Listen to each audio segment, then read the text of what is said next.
വീണ വിജയന്റെ കയ്യിൽ മുഴുവൻ രേഖയുമുണ്ടെന്ന് എം.എ. ബേബി. എക്സാലോജിക് കമ്പനിയുടെ പ്രവർത്തനം സുതാര്യമാണെന്നും മുഖ്യമന്ത്രിയുടെ മകൾ വീണ വിജയന്റെ പക്കൽ മുഴുവൻ രേഖയുമുണ്ടെന്നും CPM പോളിറ്റ് ബ്യൂറോ അംഗം എം.എ. ബേബി. കരിമണൽ ഖനനവുമായി ബന്ധപ്പെട്ട് വീണയുടെ കമ്പനിക്ക് ഒരു ബന്ധവുമില്ല. അവരുടെ ബംഗളൂരുവിലെ എക്സാലോജിക് കമ്പനിക്ക് ചില സേവനം കിട്ടാൻ എഴുതി തയ്യാറാക്കിയ സുതാര്യമായ കരാറാണ്.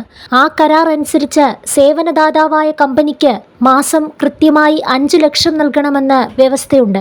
വീണ വിജയൻ സേവനത്തിന് വാങ്ങിയ 1.72 കോടിക്ക് മുഴുവൻ രേഖയുമുണ്ട്. സേവനം കൊടുത്തിട്ടുണ്ടോ എന്ന് അന്വേഷിച്ച് കണ്ടുപിടിക്കട്ടെ. സേവനം അളന്നുതൂക്കി മൂല്യം കണക്കാക്കാനാകില്ലെന്ന് അദ്ദേഹം മാധ്യമപ്രവർത്തകരോട് പറഞ്ഞു. കേന്ദ്ര സർക്കാർ ഏജൻസിയായ ROCയുടെ അന്വേഷണം നടക്കുന്നതിനാൽ SFIOയുടെ അന്വേഷണം ആവശ്യമുണ്ടോ എന്ന് ചോദ്യമുയർത്തിയാണ് കോടതിയിൽ പോയത്.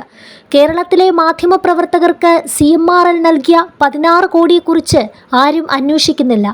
ഏതൊക്കെ മാധ്യമങ്ങൾക്കാണ് പണം കിട്ടിയതെന്ന് ചർച്ച ചെയ്യുന്നില്ല. രാഷ്ട്രീയ നേതാക്കൾക്ക് പണം കൊടുത്തതിലും വിഷയമില്ല. വീണയുടെ കമ്പനിക്ക് സേവനത്തിനായി മാസം 5 ലക്ഷം കൊടുത്തതാണ് വലിയ വിഷയമെന്നും അദ്ദേഹം കൂട്ടിച്ചേർത്തു. അതേസമയം മാസപ്പടി കേസിൽ വീണ വിജയന്റെ കമ്പനിയായ എക്സാലോജിക്കിനെതിരായ അന്വേഷണം റദ്ദാക്കണമെന്നാവശ്യപ്പെട്ട് നൽകിയ ഹർജി തള്ളിക്കൊണ്ടുള്ള കർണാടക ഹൈക്കോടതി വിധിയുടെ പകർപ്പ് പുറത്ത്. നേരത്തെ ഹർജി തള്ളുകയാണെന്ന ഒരു വരി വിധി പ്രസ്താവന മാത്രമായിരുന്നു ഹൈക്കോടതി നടത്തിയിരുന്നത്. ഇതിന് പിന്നാലെയാണ് 46 പേജുള്ള വിശദമായ വിധി പകർപ്പ് ഇപ്പോൾ പുറത്തു വന്നത്. വീണ വിജയന്റെ കമ്പനിയായ എക്സാലോജിക്കിനെതിരായ അന്വേഷണം തീർത്തും നിയമപരമാണെന്നാണ് കർണാടക ഹൈക്കോടതി ജഡ്ജ് ജസ്റ്റിസ് M. നാഗപ്രസന്നയുടെ വിധിയിൽ പറയുന്നത്. നിയമം പാലിച്ചു തന്നെയാണ് അന്വേഷണം നടക്കുന്നത്. അതിൽ നിയമപരമായി യാതൊരു തടസ്സവും നിലവിൽ ഉന്നയിക്കാൻ കഴിയില്ല. അന്വേഷണം റദ്ദാക്കുകയോ തടയുകയോ ചെയ്യാൻ കഴിയില്ല. അന്വേഷണം തടയണമെന്ന് കാട്ടി എക്സാലോജിക് ഉന്നയിച്ച ഒരു വാദവും നിലനിൽക്കുന്നതല്ല.